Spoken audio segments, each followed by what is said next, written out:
We can volunteer.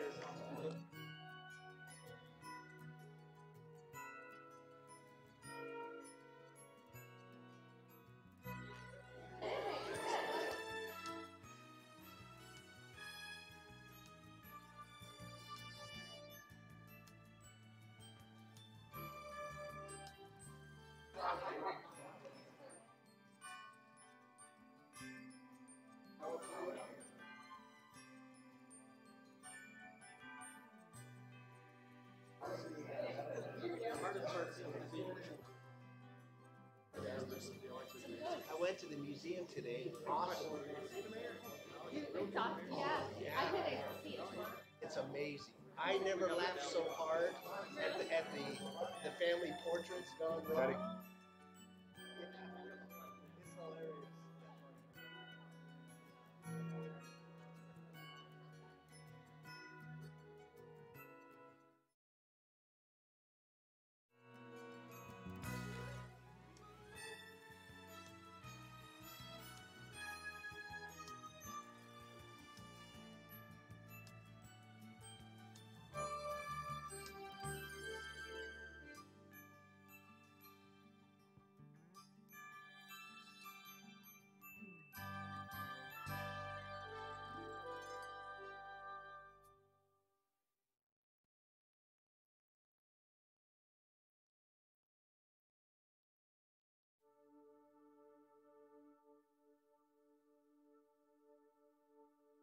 It's hilarious.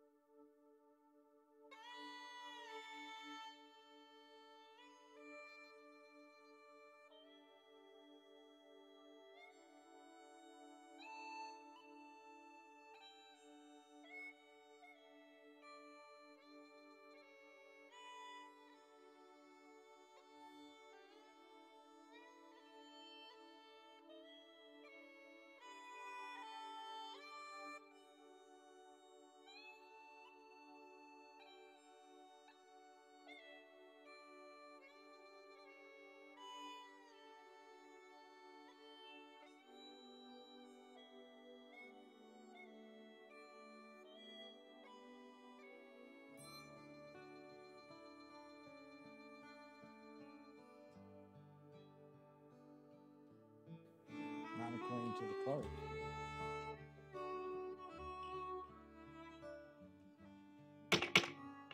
Good evening. Welcome to the Chandler City Council meeting of Thursday, December 13, 2018. Want to welcome everybody to the Chandler City Council meeting. Ask the clerk to please call the roll. Mayor Chip Trainee, Here. Vice Mayor Lopez, Here. Councilmember McClymans, Councilmember Rowe, Here. Councilmember Wong, Yeah. Councilmember Hartke, Here. Councilmember Stewart. Here. We have a quorum. Thank you. The invocation, excuse me, the invocation this evening will be led by Rabbi Mendy Deitch, Shabbat of the East Valley, Pledge of Allegiance by none other than Boy Scout Troop number 185. Rabbi.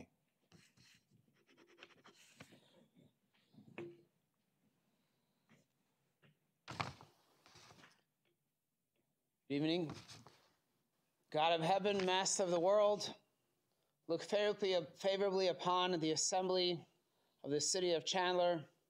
Bless the distinguished individuals chosen by thousands of people who have placed their faith and confidence in them to make the laws decisions for them and their families. God should bless the mayor and the council members and all those that stand to protect the city of Chandler. In the annual cycle of studying the Torah, the Bible, we are currently reading one of the most famous biblical stories, that of Joseph and his brothers. Joseph being the favorite son from his father Jacob, who his brothers were jealous of. They take Joseph and they sell him, first throw him into a pit, then they have pity on him and they sell him as a slave. Joseph ends up in Egypt and works his way up to be the viceroy, the second in command in the land of Egypt. Years of hunger come, and the brothers now come from the land of Canaan down to Egypt. Joseph, after 22 years of not seeing his brothers, is overcome with emotions and excitement to finally get to see his brothers after all these years, his brother Benjamin, who he's never met. He sees them and he bursts out and cries and he says, "I am your long-lost brother Joseph, who you have sold so many years ago." The brothers were stunned. They didn't know what to say. They couldn't believe that Joseph was still alive. They were sure after all this time he had died. But Joseph, seeing their shocked faces, turns to his brother and says, "My dear brothers, is our father still alive?" Now Joseph knew this, that he was alive. If you read the Bible, you see that the brothers already mentioned to Joseph previously that our father's alive. So why did Joseph ask this question? All the sages wonder, what was Joseph thinking? And the Lubavitcher Rebbe answers, my teacher, he says like this, that Joseph, of course, knew that his father was alive, as his brother Judah had already told him. But Joseph used this opportunity to engage his brothers in a conversation, to ask them a simple question that they knew the answer, but this way they would be able to overcome their stunned silence.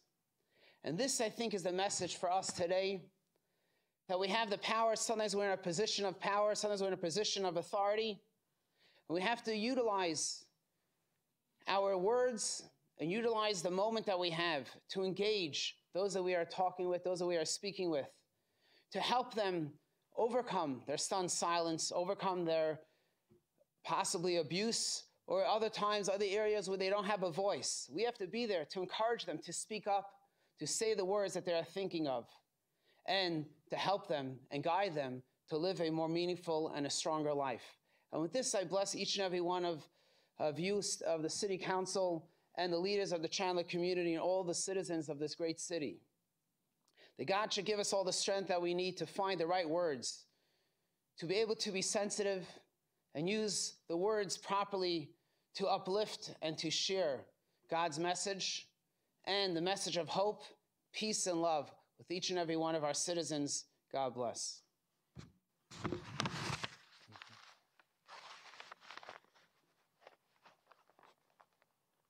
Okay, Scout Troop.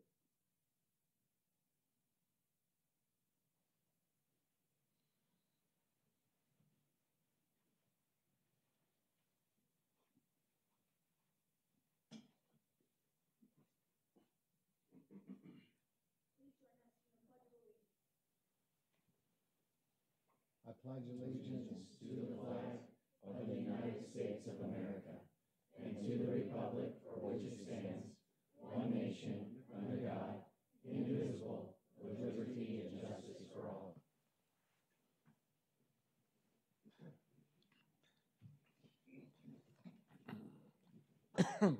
Thank you, Rabbi, and thank you, Scout Troop 185. Good job.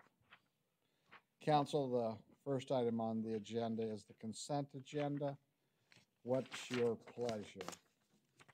Mayor, Councilmember Hartke. I'd like to make a motion that we approve the consent agenda for the December 13th City Council meeting. Second. Yes, we have a motion by Councilmember Hartke, a second by Councilmember Stewart. Discussion, comments by the council. Mayor. Councilmember Rowe. Thank you, Mayor. On item number 8, I just want to make a quick statement. Yes. It's making some changes to marijuana and how it's sold inside the city of Chandler, and there's a few changes. One is extending the hours that the retail operation can actually be in business during the day, and one is selling other retail items other than just the product, and then the other is delivery. And this is a debate that is a huge debate, and so there's no reason to go all the way into it and try and have that discussion. But I will say that the reason that the dispensary is where it is that it was this city tried to put down certain parameters to try and make sure that it was put in an area that was respectful of the city of Chandler and its citizens. And so that's why it is where it is. And so to have deliveries where people can go and make deliveries of this product wherever they want in Chandler kind of flies in the face of that. And so I would be inclined to vote against item number 8. And would that inclination be a no? yeah, yeah, that is correct.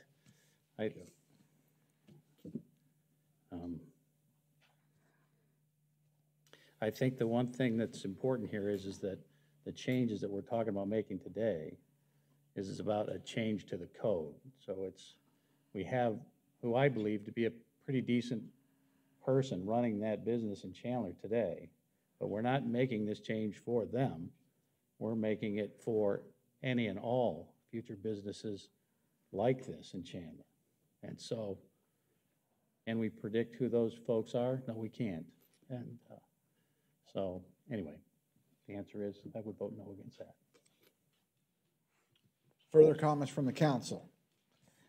Council, would you please vote the motion?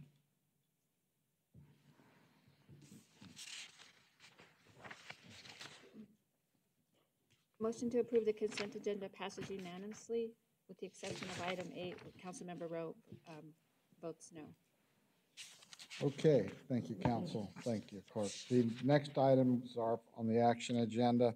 First one is resolution number 5228, authorizing a development agreement between the city of Chandler and Allstate Insurance Company, an Illinois insurance company, for reimbursement of hiring, training, relocation, and related expenses in an amount not to exceed $1,476,000 for the establishment of an insurance operations center and for crediting or reimbursement of plan review, permitting, and system development fees in an amount not to exceed $3.9 million if Allstate elects to develop a new corporate campus in Chandler. This is a new corporation that's interested in coming to Chandler and wants to be here and has started operations. So with that, presentation from staff would be appropriate. I think James Smith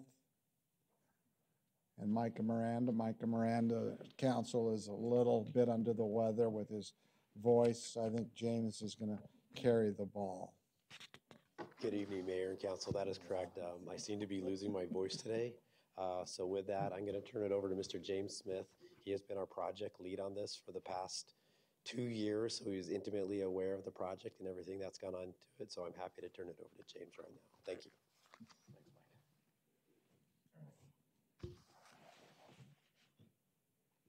Mayor and Council, thank you for the opportunity to address you on this item. We are excited about this. A deal like this really doesn't come together without a partnership, and so GPEC and ACA have been our partners on this project as well.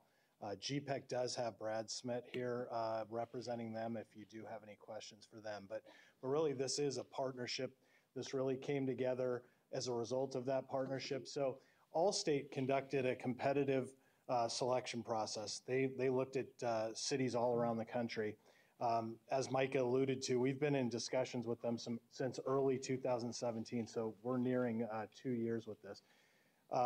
They eventually selected Metro Phoenix over some of the other communities, despite the fact that in many cases we had operating cost disadvantages over those other communities. So an offer was made to Allstate of incentives, and that was in part to help close some of that gap, and it was also a contributing factor in them choosing Chandler. Just to kind of go through the project parameters, they are creating an insurance operations center. They're leasing about 225,000 square feet per the development agreement, creating about 2,500 jobs over 5 years. If they do build that corporate campus that we've talked about, it could be as many as 4,000 jobs over 8 years. It's important to note that at 5 years with 2,500 jobs, the payroll will be over $102 million here in Chandler. So if they do choose to develop that corporate campus, it will be 250,000 square feet at least. We believe close to 4,000 jobs and at least $35 million in capital expenditure is what they have committed to. In order to make sure that our funds are being used wisely and prudently, we performed a third-party fiscal analysis. That was to ensure that the benefits that the city would realize during that 8-year term of the agreement would exceed those that we paid to Allstate. We did a comparison of both the 2,500 job lease scenario and the 4,000 job corporate campus build out. And so just to share some of those numbers with you, if Allstate does create those 2,500 jobs, the secondary impacts almost double the number of jobs in the city. So those are those are all the support jobs that come along with these office jobs. So a total of 4,857 jobs is what we would expect. Total economic impact of 4.74 billion. And we believe that that will result in revenues of about 5.29 million to the city. If they do go with the corporate campus scenario, it would result in about almost 8,000 jobs. You'll see 77, 71, about 6 billion in economic impact, and about 6.6 million to the city in fiscal impacts. Those are direct revenues. So just to kind of compare that with what we would be offering Allstate, if they just do the lease over 8 years, we would realize about $5.3 million in revenues while paying out about $1.080 million. So it's a net of about 4.2 million. And if they do build the campus, it'd be net revenues of about 6.6 million. And we would offer about 5.376 million in incentives. And that largely is on the development side. We would pay some of those impact fees and development fees that they would realize. So just kind of getting back to that idea of protecting the city's funds. All of our incentives over the years have been performance-based, meaning Allstate doesn't get anything until they perform. So they've got to hire these jobs. They're in place for 1 calendar year. We reimburse at the end of the following calendar year to ensure that they're permanent in nature, not that they come on, we reimburse, and then they go away. We make sure that they're on for a full calendar year before they get that credit. And again, at every year, they'll have to certify that they have hired this many people, created this many jobs, and filled that many jobs. And so we have a letter that is part of your packet that illustrates what they will be expected to do. And I think one of the key points of this is if Allstate either leases space in another Arizona city or they choose to build the corporate campus in another Arizona city during the life of the 8-year agreement, the city has clawbacks where we can ask for all of that money back that has been paid out to Allstate during the term of that 8-year agreement. So we think that it's a pretty prudent deal. There's not many times when a Fortune 500 company comes to your door. This is a Fortune 100 company. We're pretty pleased to present this to you. So with that, I'd take any questions. The questions, council, for James, Mayor. Vice Mayor. So just to clarify too, one of the stipulations in here is that, again, those new 2,500 jobs would be from out of state, correct? So these aren't jobs that would be transferring within Metro Phoenix. So these are net new headcounts that are coming in from out of state or new hires. Is that correct? Excellent point, Vice Mayor. Yes, the jobs have to be a qualifying net new position. It has to be from outside of the state of Arizona. It cannot just be somebody that's relocated from Tempe or Gilbert or Phoenix, wherever they might have some people. This has to be a net new job to the Phoenix metro area. And then additional to that, again, some of that, you talked about the headcount reimbursement. It's based on, again, some of the higher income or higher paying jobs. So I think the threshold was 65,000 or above, correct? Right. And so that's another great point. We deliberately tried to incent Allstate to bring higher paying jobs here. And so they do get higher credits for bringing higher paid jobs. So over 65,000, they get $600, and then it goes down for those positions that are under 65. Right. Thank you. Mayor. Councilmember Wong. So, to my knowledge, all states are is already here, and they already lease 25,000 square feet area here already. So they have already leased over 200,000 square feet. Okay. So they did that in the time when we were in the negotiations for the deal. Okay, and they already hire 500 people already. Okay, just want to verify. Yeah. Mayor. Councilmember Hartke. That's almost an indication of their commitment to come here, right? They're basically putting skin in the game and saying, we want to be here. Councilmember Hartke, yes, we believe that they're fully committed to Chandler. And I think one of the important things about that corporate campus is that really could be a commitment for 25 or 30 years, whatever the useful life of those buildings could be. So we're really pleased to have that option as well. So another question is, since they already have 500 people, so that means we need to pay back for those 500 people. Right? Through the mayor, Councilmember Wong, that is correct. We made the agreement retroactive to April 1st to cover when they signed their first lease here in Chandler. And if we did not sign this agreement, if today we vote no on it, just in case, and where the all state saying, hey, we are leaving. Well, did they say anything about this? About leaving? I'm Yeah, not leaving sure. Chandler. They said, hey, city didn't give us the money we asked for, so we don't want to stay here. Will they say that? Councilmember Wong, I couldn't respond. I don't know the answer to that You question. don't know the answer, okay. So do we have any representative from all states? We do. We have Brian Cord with, who is their site selector. Mm-hmm. Brian? Does he like to say a few words?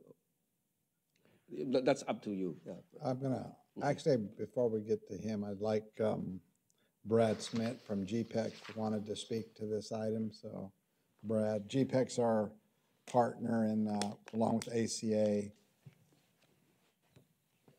GPEC, Greater Phoenix Economic Council, along with Arizona Commerce Authority are our partners.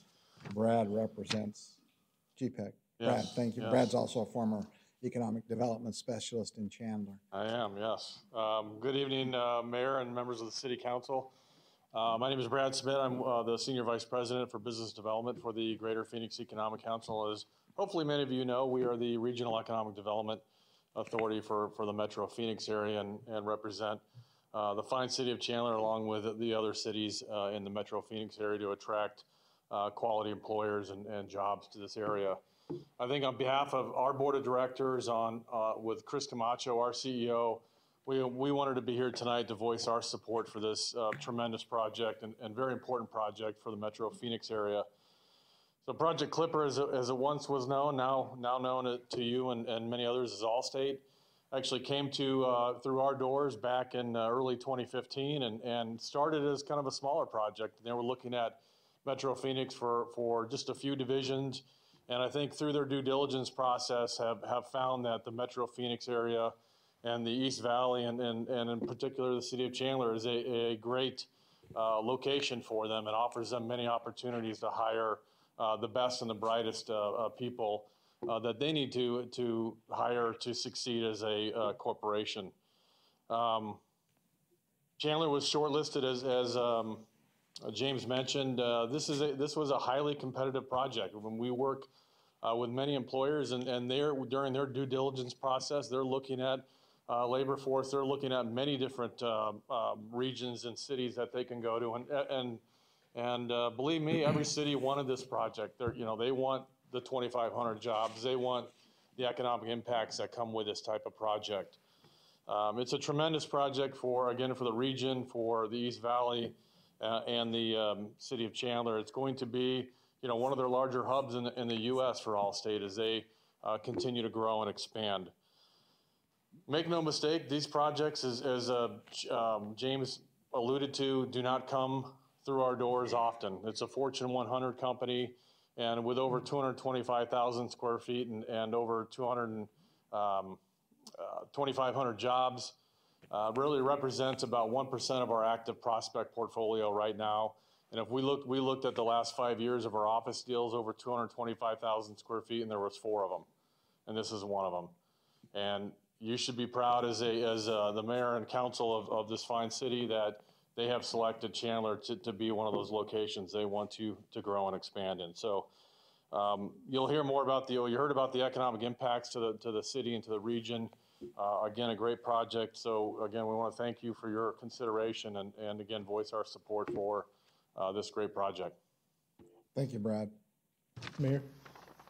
Yes, Councilmember McClymons. I just want to commend you, Brad, GPEC, James, Micah, Economic Development Department with the city, and anybody else in the city had a hand in bringing the good hands in Allstate here into Chandler. I think it's awesome. So thank you for coming out tonight. Appreciate it. Council, any other questions of James Smith? Councilmember Stewart. Thank you very much.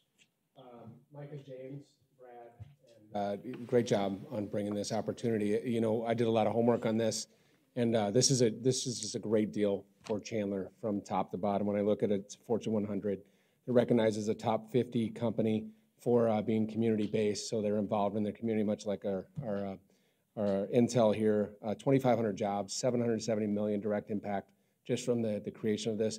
This is like, I used the analogy with my son tonight before I got here, that this is like when you're deciding where to eat and you have a coupon for a place. We're just giving a little coupon to get people to come here, and we're competing with all these different restaurants. And it made sense to him. This is a great coupon that we're using to court them into our, and hopefully it allows them to grow in Chandler. And as companies all over the country are leaving high tax areas like Illinois and California, they choose places like Texas and Utah and Arizona and now Chandler, because we are business friendly and because we don't tax them, and then we keep them globally competitive, which is super important. So I just want to commend you on bringing this opportunity to us. Councilmember Wong. So I have another two questions. Number one, what positions will Allstate created? What positions? What kind of office they are going to create it? Through the mayor, Councilmember Wong, they are claims adjusters, customer service. There's some actuarial positions. Those are the bigger categories. Okay, question two is, so I did notice there's relocation. That means those people are going to come from other states, or they are going to hire locals. The reason I'm asking this is because if we want to create jobs, we really care if how many locals they are going to hire. It's not that how many people they are going to bring to the company. Yeah, through the mayor, Councilmember Wong, I think the bottom line is we want the company to be successful. We certainly would like them to hire local workforce, but in some cases it may be best for the company that they relocate somebody that already has experience or is a good fit. And so in that case, they would still get credit for relocating someone. So it's job training, relocation, hiring, recruiting costs. We kind of lump that all together. So the hope is that they would be able to find the people they need here locally. But in some cases, I think it's possible that they might find somebody that's at one of their other locations and they think it's best to relocate that person. And so we would still give them credit for creating that job here in Chandler. Okay, I have one more question. We did not pay back any money to Banner Hospital. We do not. We have several very successful projects here in Chandler, and just last month we passed the Banner Hospital's expansion program. I believe they are going to invest quite a few $1 million here too. We didn't give them any incentive. Actually, we have several residents come here to protest, but we pass it. So we are very friendly to the business. And of course, we are very friendly to all states. Of course, I'm all-hearted welcome them. My issue here is this is taxpayers' money. And why don't we subsidize Banner's Hospital? And we also have another project that's pretty successful. That's in Verderian, near the Chandler Fashion Mall. I think it's phenomenal. They have built so many there, but we did not subsidize them. So why all states are so special? We have to use taxpayers' money to pay them back. Especially they already have 500 people. Why we need to pay for that 500 people too?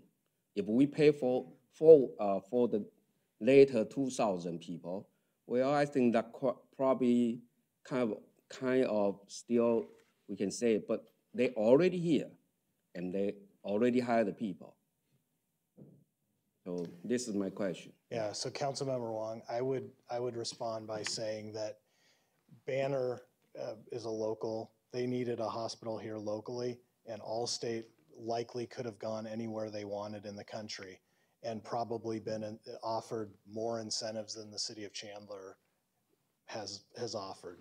That would be my answer to that. So we think that it's a prudent offer that we made. beyond that, I can't comment on Banner. I don't know that they asked the city for any incentives. I'm not aware of they are asking for any incentive. I'm not aware. I don't know if they did or not.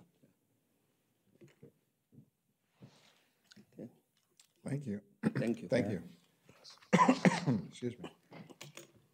Questions? Yeah, just Councilmember Rowe. Just one comment, James. I can't let you guys get away without saying thank you for the good work that you all do. And to our friends at GPEC and to Allstate, this is going to be a very good deal. Very excited about it. It is no small decision for a company or any organization of this size to move and relocate to another state or even another community for that matter. And so for us to be able to help with that and be a team and cooperate, it is the right thing to do. And at the end of 8 years, it'd be very difficult for somebody to make a decision to say, well, that's that, and go back to where they came from. So I think you guys have planted a great seed here, and I think we're going to see some great success with it. Thank you. Question. One more question. Councilmember Wong. Sorry. No problem. So, to my knowledge, this is a branch. They are not moving their whole headquarters here, right? Through the mayor, Yeah, Councilmember. so they are not moving to here. They are created a new one. Right. They're not moving their headquarters here. Okay. Yeah. Thank you. Mayor. Vice Mayor and then Councilmember Stewart. So, yeah, I also want to give my thanks to GPEC and all the partners, and especially you, James, and Micah, sticking with it, that persistence. And I know, in my other life, deal a lot with moves and integrations on the corporate level. So when you're talking 2,500 people and 225,000 square feet, that is nothing to scoff at. That is a lot of area to manage, and there's a lot of people to move and or hire.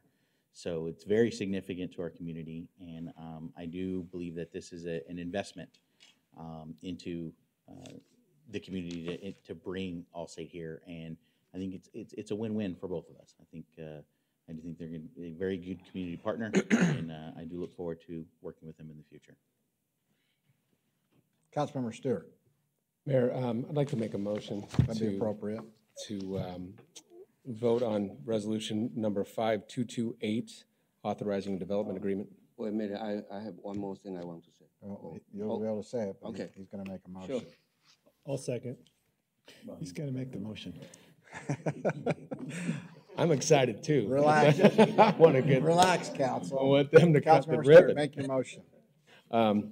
Resolution 5228, authorizing a development agreement between the City of Chandler and Allstate Insurance Company, Illinois Insurance Company for the reimbursement of hiring, training, relocation, and related expenses in the amount of not to exceed $1.476 million for the establishment of an insurance operations center and for accrediting or reimbursement of plan review, permitting, system development fees in the amount not to exceed $3.9 million if Allstate elects to develop a new corporate campus in Chandler.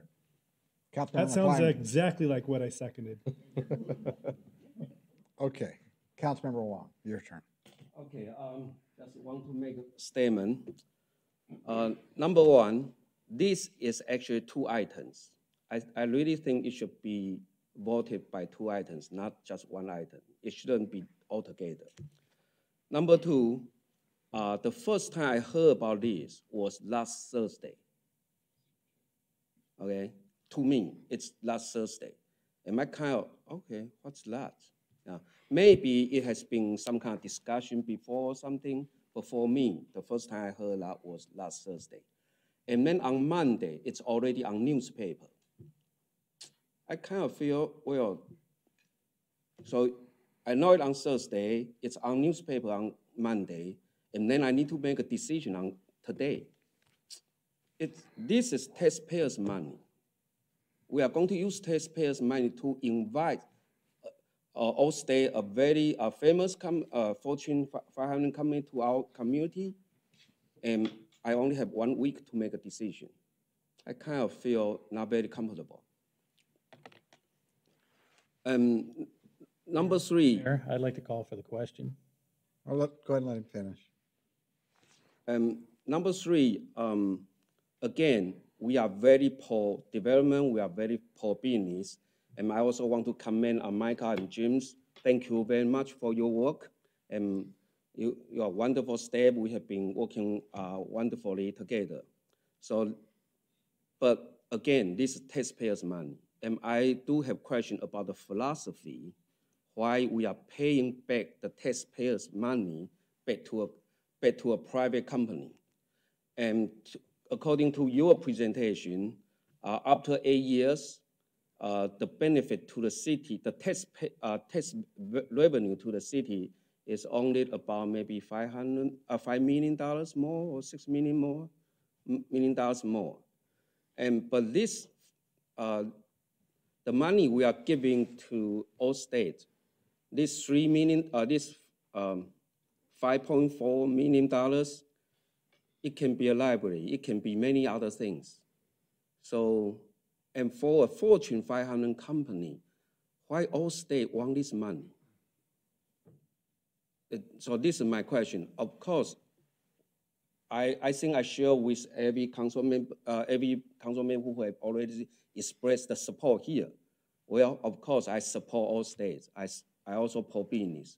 But my question again is why we use taxpayers' money to get them here? So there's one question I asked. Yep. Well, you're going to comment. You've asked your questions. Yeah, no, I'm not asking a question. Yeah, just comment. Yeah. So the question I was asking was, there's one question I was asking was, okay, if we don't pass this agreement, will all states say, sorry, we are leaving? So, but I don't think I got the answer back yet. And I think all states coming here because Chandler have a lot to offer. We are a wonderful city. We have been a successful city. So why do we need to provide this kind of incentive to kind of pay back the money? I don't want to use begging, but it's give me that sort of feeling. Yeah. So thank you. I'm done. Thank you. Just a couple things. I think it's really good for the city to diversify, and that's been a goal of this council, is to diversify our economic base. And by getting into insurance and financials, that helps diversify Chandler's economy.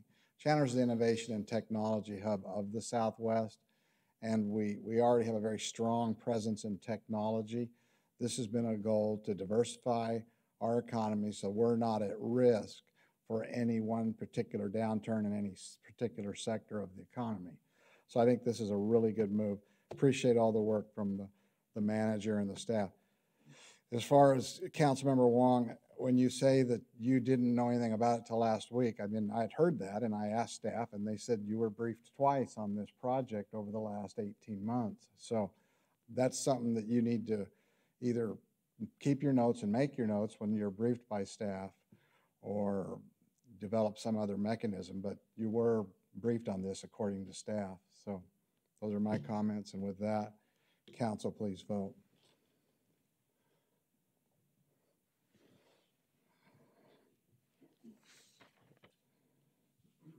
Motion carries by majority. Councilmember Wong dissenting. Okay, thank you. Next item on the agenda this evening is item 61, resolution number 5215, amending the citywide fee schedule relating to management services and development services department, which will be effective January 1st, 2019. Teddy.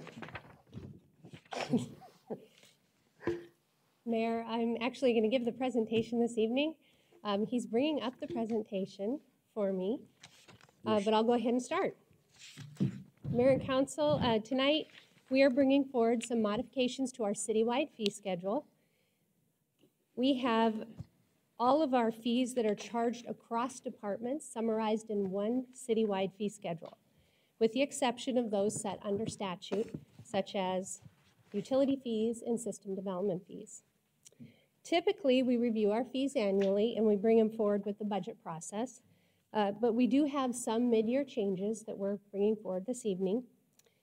These changes follow a process that is set out in our city code, section 2-17. And the following items have been done, which follow the steps. So we've posted these fees on the city website since October 12, 2018. The notice of intention to amend was published in the Arizona Republic and through social media. And of course, it's set as an action item tonight.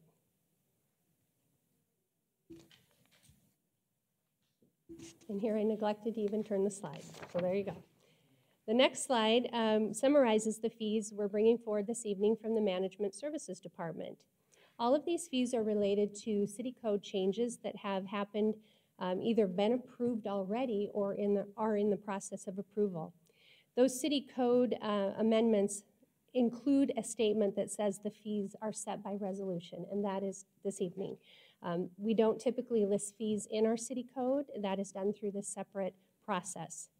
So the first one was related to Ordinance 4839, Mobile Food Unit Chapter 21. And this one is proposing the elimination of the food code or the mobile food unit permit application and annual permit fee of $50 and the related administrative fees. And the elimination is being recommended due to legislative changes that took place over the last session. And we feel that this is a positive move for the city of Chandler.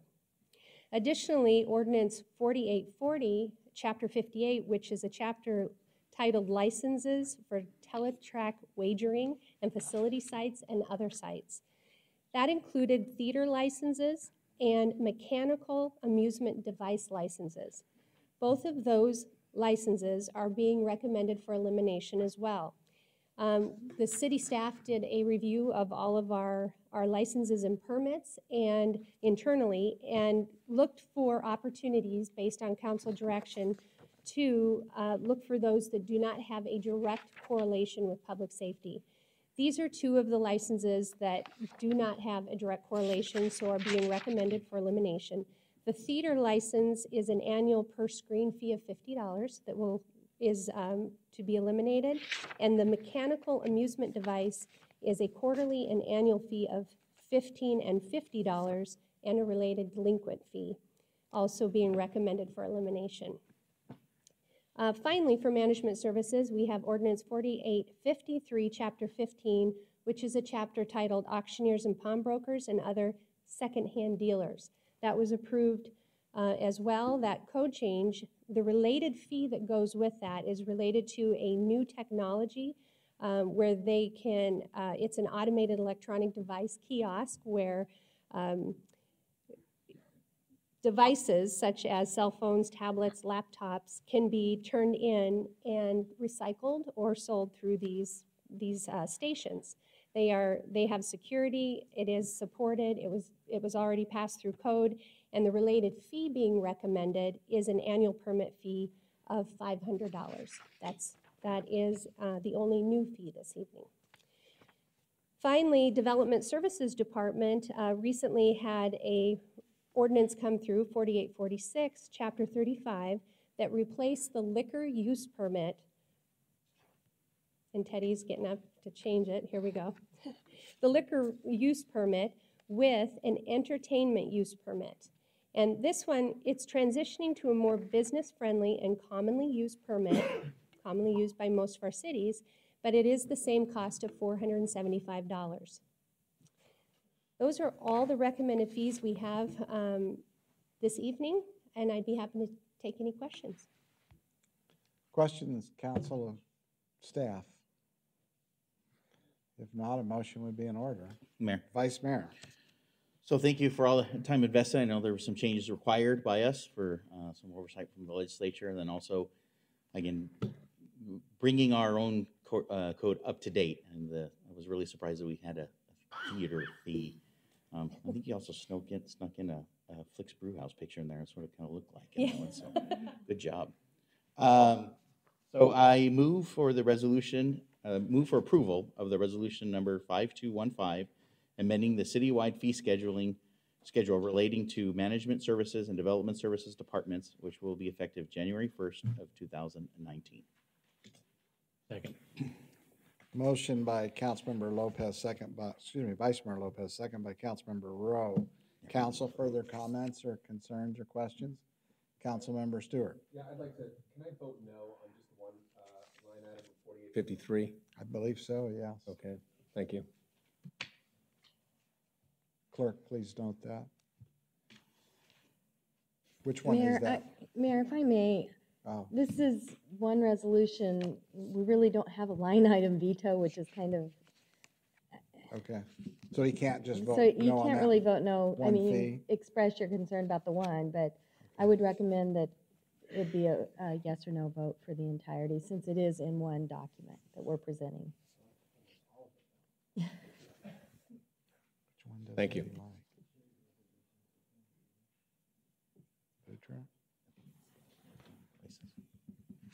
like? Which is the one that you have an issue with? $48.53, $500 fee For, for the electronic cell phone feeders. okay. You heard the city attorney, so vote your conscience there. Other questions or comments, council? Let's vote.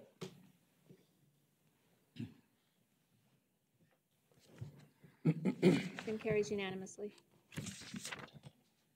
Okay, next item, council, is a public hearing, land use assumptions and infrastructure improvement plans. At this time, I'd like to open the public hearing and ask for a staff presentation. Teddy, it looked like you were ready to jump up on that one too. Mayor and Council, I have Julie Bill from the Management Services Department presenting this evening.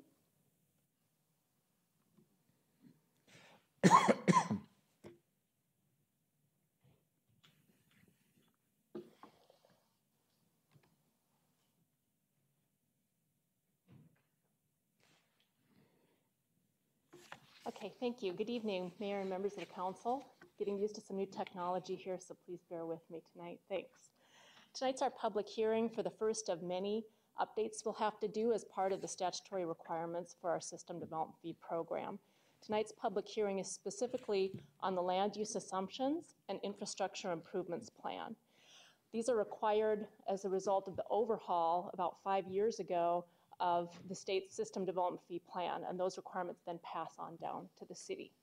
We've now complied with all aspects of that overhaul of the state legislation, and now we're in the second phase of it where we're updating and keeping ourselves on track with that. So we kicked off this update about a year ago with our consultant, Clancy Mullen of Duncan Associates. He resides in Austin, Texas, and he's been our consultant for a couple prior updates as well. So with this update, same consultants, same methodologies, everything's kind of moving along at the same pace. We met with city departments on this version of the report you're seeing tonight back in August, and then in October we gave our 60-day notice that's required by state statute to notify public people, development community that we're moving forward with this process.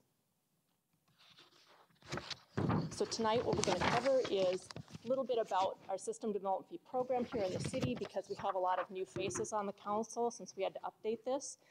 What we are required to do to have a System Development Fee program, our fee categories that we charge in Chandler, and the service areas that are components of the fee categories, and then finally the subject of our public hearing, our land use assumptions and infrastructure improvements plan, along with our remaining project timeline.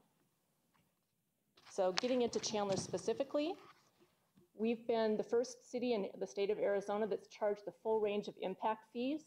We charge them at the time your building permit is pulled. And as you can see on our Chandler map we have up there, we have quite a few areas that are shaded that are County Island residents. Only Chandler residents, developers that come in here, pay the system development fees. People that develop on County Islands do not pay the system development fees unless they annex into the county. And so that's kind of important to remember when you're looking at our land use assumptions that will come up later in the fee process. So the process, like I said, is governed by Arizona revised statutes. Developers come in and pay our system development fee when they pull their building permits. They pay it one time. It's not an ongoing revenue source for the city, it's a one-time revenue.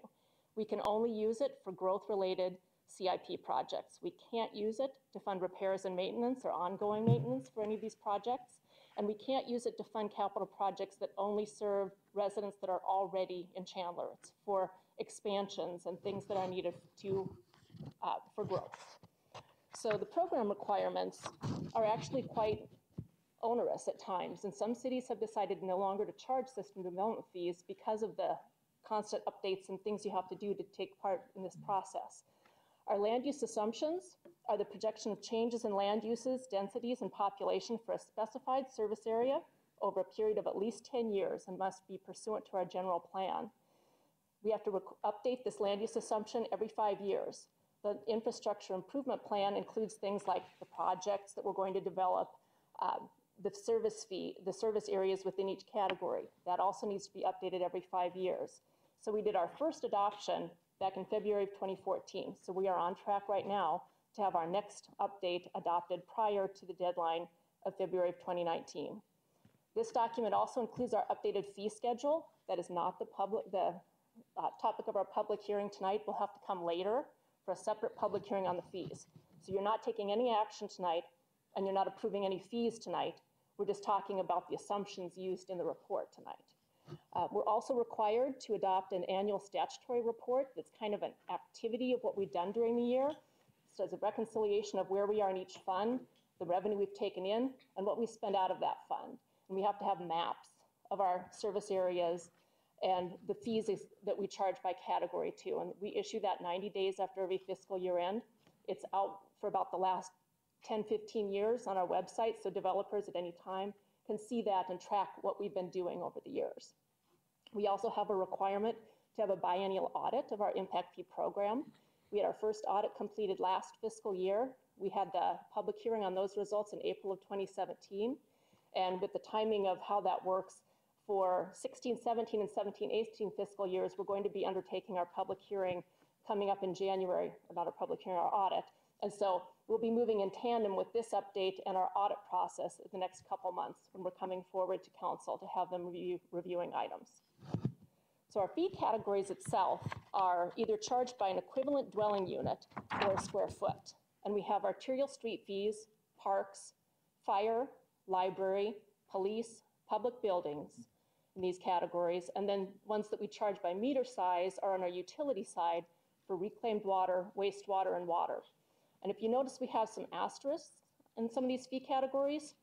All of our growth-related projects are built in these categories. We've been charging these fees since 1997. We're about 20 years into our program now. So we had to incur debt or maybe advance funds to build some of these projects, especially on the utility side, because you have to have utilities in place at the time the building permit is pulled. So some of these fee categories are only to repay the debt that's owed back to the city of Chandler on these. So just a little bit so you understand what a service area is. Here's our jurisdictional boundary for arterial street service fee area. Arterial streets is the only category where we don't charge the fee to the entire city. So you can see the shaded area is our service area. There's some areas to the northwest where we don't charge the system development fee, and we never have because they were built by improvement districts prior to the implementation of our program. It's our older parts of Chandler. So in this update, we are proposing to reduce our service area a little further for arterial streets. So that gray area you see on the top, we're proposing in this update to amend our land use assumptions by removing that small area so we can encourage some redevelopment, because sometimes it gets a little cost prohibitive for some of our developers to come in that older part of Chandler and upgrade a meter size or do something for a greater density project that they're trying to develop. Another example of service areas is parks. This is charged citywide, but we had to develop different service areas. All the rest of our fee categories, we have one service area that covers the entire city. And that is allowable under statute. But with parks, they felt people tend to go to a park closer to where they live. And so we've kind of bisected it by the freeways. So our northwest is west of the 101 freeway. Our northeast is east of the 101 freeway and north of 202. And then southeast is the southern part of the city. And that's where most of our parks are remaining to be developed. So it makes sense that we've made these determinations this way. And we haven't been, the only change proposed in our service areas in this update from 5 years ago is that small portion of the arterial street area. Everything else is the same that we set when we had to establish our service areas 5 years ago.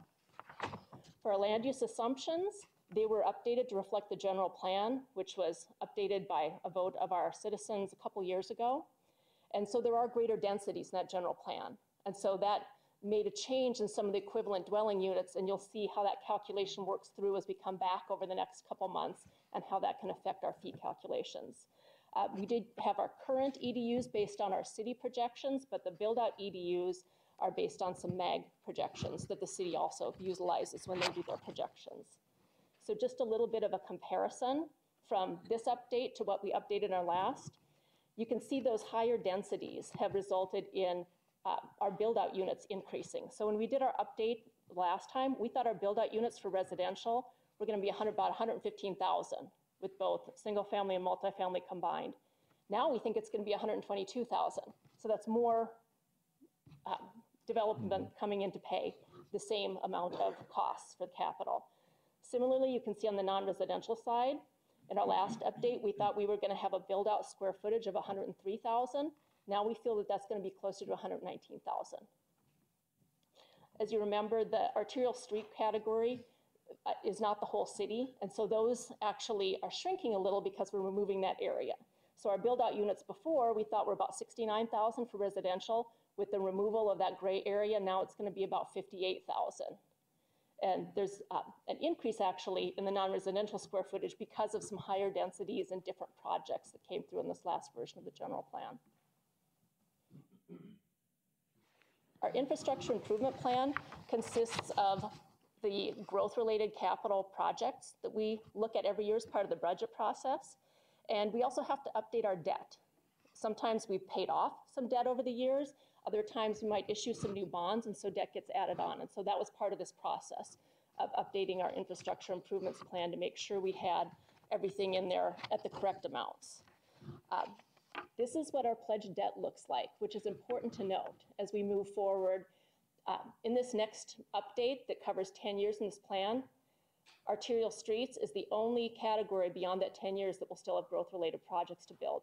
Everything else is either already built or will be built in this next 10-year period.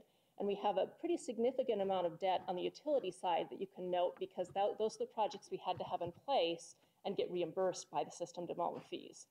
We couldn't wait to collect them. There's requirements for our Public Works Department that they have to be on track with their projects and have things in place when we have a certain % of capacity at our projects. So some of this, we were kind of handcuffed and had to issue debt to build these projects, even though they were growth related.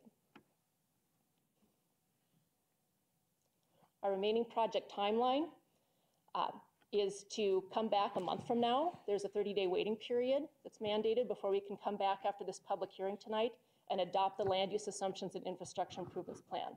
That's only adopting those assumptions. It's not adopting any fees at this point. Then we'll come that same night after we adopt the land use assumptions and IIP, we'll adopt a notice of intention to modify the fees that are recommended by our consultant in the report. The end of February, we'll conduct a public hearing on the fees, and that's when you have your opportunity to make comments about the fees. Maybe other people in the public might like to make some comments as well. Then we'll follow our statutory process to introduce our ordinance, adopt the ordinance, and there's a 75-day waiting period for adoption of system development fees, which is different from any other type of fee that the city adopts. So the earliest our new fees could go into effect is the end of July. So it's quite a lengthy process with quite a lot of waiting periods and public appearances that need to be made. We did reach out back in October when we met with the council subcommittee and then had our publication on October 12th. We emailed several of our development community contacts with the report and advised them of tonight's public hearing and gave them an opportunity, if they wanted to have a meeting with the city. We felt since there was no changes in our methodology and everything was kind of moving along and fees are looking like they're going to go down if they go with what's proposed in the report, that there wasn't a need to have a meeting just to meet. And so we haven't been contacted by any developers that want to meet. We had a couple single-family developers call with some questions just to clarify the timeline, when the lower fees would go into effect, because they're very excited and encouraged about that. We did have a letter today that we received just a couple hours before the meeting by the home builders, and we'll have time to address that prior to coming back to you in January. So with that, I will conclude the public hearing and be happy to take any comments from council. Council, questions or comments for staff? Anybody in the audience want to address this issue? Okay, we will close the public hearing. Next item on the agenda, council, is unscheduled public appearances. And at this time, we have a couple speaker cards under unscheduled public appearances. First one is from a Mr. Glenn Clausen. Glenn, if we can get your name and address for the record. Name's Glenn Clausen. I reside at 380 West Aloe Place here in Chandler. Been a resident since 2003. I'd like to address you, sir. My first year with the fire department as a volunteer was 2013. At the end of that year, I was awarded the City of Chandler Volunteer of the Year Award, People's Choice. And I'm here to give you an update, sir.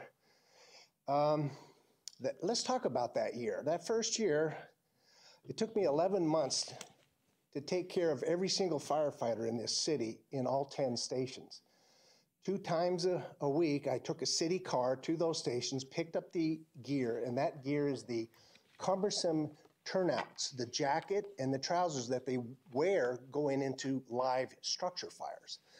My job was to inspect that equipment, look for signs of exposure to heat of over 500 degrees or in excess of, and any manufacturing defects, any rips, tears, and I would document that, give it to a contractor, and they would repair it and bring that equipment to like new condition. And that's required on an annual basis. Every piece of equipment has got to be done every year. So I get this award. I've worked 11 months, 2 days a week, and I'm supposed to be retired. So I panicked. So then I went to Assistant Chief Dwiggins, and I said, hey boss, I work alone. I'm the only one that does this. Can I write my own schedule? And he said, submit a proposal. So I did, and they accepted it. And I got that down to 6.5 months. Now I'm okay with that, because now I've got the other 6 months to play golf and enjoy myself. Well, the battalion chiefs that I worked for from then on, they continually improved that process. And 2 years ago, they got it down to 1 day a week. And then last year, it was just, they kept getting more efficient without reducing safety. And this year, I was surprised that I was again down to 1 day a week, and we had it done in 8.5 weeks. I don't know how we did it, but we did it without compromising safety. And I'm absolutely elated. I can't wait to see what they've got in store for me for next calendar year. I'm holding out for a chauffeured limousine, but I don't think the city manager will approve that. Anyway, if you want to know how to take care of your volunteers, look no further than your Chandler Fire Department. They're doing a terrific job, and I'm grateful. Thank you, sir. Appreciate those comments. We will pass those on to the fire chief, who happens to be sitting in the back of the room. Okay, next on scheduled public appearance, if we can get your name and address for the record, Mr. Neil Rasmussen.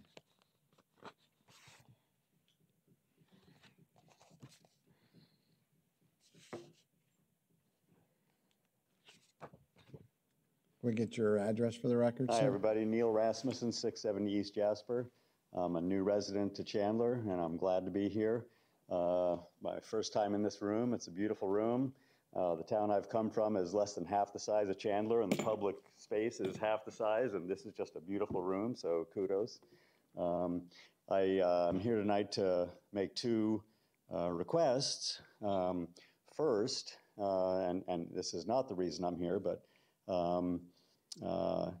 the public participation, this segment of the meeting, I'd like to ask that you consider putting that as the first agenda item so that we citizens who have this great opportunity to grab your ear for 3 minutes don't have to sit through all your other business when we might be home with our families having dinner. So if that's something you could consider, that would be a wonderful thing. Just respect for the citizens who come down here to talk to you. But the real reason I want to talk to you tonight is, while I'm a new resident here, I've been visiting here for 25 years. My sister and her family are here, and I'm down here a lot. And now that I'm here full time, I want to talk about the bicycle lanes in the roads and the major arterials, like Chandler Boulevard, Warner, Ray, all the main streets every mile. And every half mile, as you know, streets like Hamilton, Hartford, Knox. A lot of them have bike lanes. It's a wonderfully cycling-friendly city, but not all of these roads have bike lanes. Some of them have a bike lane halfway to the next major intersection, and then it disappears, and you're kind of a little bit more at risk. I've spoken with the transportation department here, several folks there last April when I moved here. I understand it would cost a lot of money to tear out sidewalks and move them back, and if something like that could be done, that'd be wonderful. Maybe spread over 5 to 7 years, do a little bit every year. But if that's too expensive of an item, simple paint, a white stripe. A lot of the roads that the city standard is that they have to have 5 feet to put in a bike lane with the white stripe between there and the curb. There are many of these streets where there's not 5 feet, but there is 3 feet, less than the city standard. And the rightmost lane oftentimes is much wider than a normal lane. The lane to the left, the adjacent lane, is a normal width lane, and the lane on the right is much wider, but not wide enough to accommodate a 5-foot bike lane. I've measured in numerous places. There's adequate space to make a 3-foot wide passageway to send a visual motorists and cyclists. This is your space. This is your space, and it would just create a safer passage for all the folks. I'm grateful to see a lot of folks like myself out on bikes, recreationally, commuting, hauling groceries, and if that's something you could ask the transportation department to consider, because the space is there, that'd be a wonderful thing to make Chandler an even more bike-friendly city. Thank you for your feedback, and welcome to Chandler. Thank you. Glad to be here. Any other unscheduled public appearances? Okay, council current events, just a couple of things from me tonight. I want to talk a little bit about the museum dedication from this past Saturday. Encourage everybody out there to visit the museum. It's really a nice structure, and there's a really good exhibit in there, right? A couple of good exhibits in there right now. It is located next to the historic Price House off of Fry Road, just to the west of the Chandler Mall. And for information on that, you can go to chandlermuseum.org. And I think a lot of people were really happy with that ceremony. It was very nice, and good job. Good job to Jody Crago and his staff. I do want to give a quick thanks to the Chamber of Commerce for last night's event for me. Appreciated that. Appreciate all the citizens that attended, the council and the staff that were there. I want to thank all of you. And it was a lot of fun, and enjoyed that. And I do want to, we won't be meeting again till after the first of the year. We do have a couple holidays coming up with Christmas and New Year's holidays. So I want everybody to be safe. There's plenty of holiday-themed events and showings taking place downtown and at the Center for the Arts. So also remember, no refuse collection on the 2 holidays. Pickup will shift to the following day and continue like that for the rest of the week. A final reminder that we have residents in Chandler who may be going through some difficult times. And so if you can, and if you want to help out, a good place to start is For Our City, chandler.org, as you can see on your screen. And like I say, there are some folks that are hurting this time of year, and any help would be greatly appreciated. With that, we'll go to Councilmember McClymans. Thank you, Mayor. Chandler has launched Change Up, the Text to Donate and Awareness campaign that educates residents on the benefits of donating directly to local charities instead of individuals, people who panhandle. So you text Change Up to 44321 to make a one-time or a monthly donation. Donations can also be made online at chandleraz.gov/changeup. And all proceeds collected will go directly to programs and services provided by nonprofits to help in homelessness. On a side note, I'm a Chandler compadre, and last week the Chandler compadres and really Chandler lost a true champion for the community with the passing of Eric Dorn.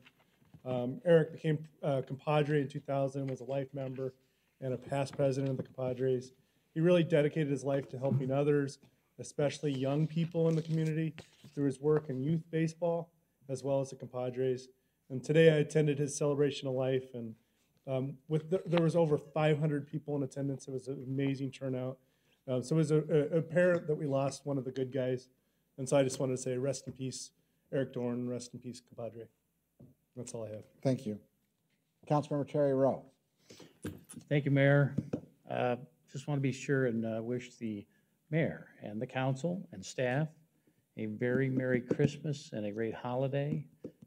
It gets busy out there, so folks, remember, red does mean stop when you're out there driving and trying to get from someplace to someplace safe, and do that safely. And also, please don't drink and drive. Get a designated driver or an Uber or a Lyft or do something, but don't drink and drive. And that's it. Have a great holiday. Vice Mayor Renee Jesus Lopez. But thank you, Mayor. At least you got the vice mayor this time. Thanks for that. I'm getting close. You're getting close. We got one more, right? Switch the names around, right? Okay. So also want to say Merry Christmas to all my peers and the mayor, council members, and the staff, and all of the residents out there. Thank you for a great year. I think this has been a stellar year for the city, and we're looking forward to a new one. So again, during this hustle and bustle, and it's a lot of running around, be sure to spend some time with the family and slow down, right? Spend some time and take some pictures downtown, or go help out at a nonprofit event. But be sure to make sure that you slow down, spend some quality time with your family. We all need it. And a Happy New Year also. Be safe out there with all of the options. As Councilmember Rowe said, all options out there. There's no excuse. Get somebody to help you. Don't drink and drive, and get an Uber or Lyft or any other alternative means of transportation. Or Waymo, if you qualify. One. That's all I have. Thanks, Mayor. Thank you, Vice Mayor Renee Lopez. Councilmember Wong. Okay, the same. I just want to say Merry Christmas and Happy Holidays. And again, don't drink and drive, or our police will go after you. So, like to have a happy and nice holiday. And I do have two announcements. I will be attending as a guest to the Taiwanese Chamber of Commerce of North America. They are going to have, they already have an annual meeting in Phoenix. That's the first time in 15 years, 50 years. That's the first time here in Phoenix. It's run from December 13 and 16. I actually skipped their very important dinner to come here. Yep. Okay. So the second one is Chandler's annual budget survey is available online until the end of December. So you only have 2 weeks. So please take advantage of it. Residents are encouraged to provide thoughts and comments about the community. For information, please visit the website on the screen. Thank you. Thank you, Councilmember Wong. Councilmember Hartke. Thank you, Mayor. It warms my heart to hear 4 our city announcements coming across the days before they get to me. So that's rather cool. Really just want to say very Merry Christmas to our council, to our community. Happy holidays, Happy New Year. And we've had a fantastic year. I'm looking forward to a great year of 2019. And thank you. Thank you, Councilmember. Councilmember Stewart. Thank you, Mayor. Merry Christmas to our peers and to everybody in the community, and happy holidays. Chandler Fire and Police are at it again with holiday giving events. Our Chandler Fire Department hosted its annual toy drive last Saturday at the Fashion Center. I'm sure many of you went to that, and toys are still being collected. at every fire station around Chandler through this Friday night, excuse me. And the toy distribution will take place this Saturday at the Chandler Care Center located at 777 East Galveston Street. The Chandler Police Department held 2 Shop with a Cop events, December 1st, December 8th, and they were sponsored by Macy's. And so underprivileged teen boys and girls were able to go shop with policemen and policewomen. And there is one more scheduled on December 15th in Mesa through the Phoenix Metro Chamber of Commerce. So for more information on that, go to the phoenixmetrochamber.com and you can be a part of that. The W. Stephen Martin Toy Drive will take place on Friday, December 21st. This program allows for officers to shop and deliver toys to children. Recipients are selected based on any direct contact or law enforcement encounter where needs are discovered. So this is the time of the year when you're young, it's about getting presents, but when you get older, it's about giving and sharing with your community, especially if you're blessed, and sharing around your community. So for more information on how to get involved in those, just go to chandleraz.gov.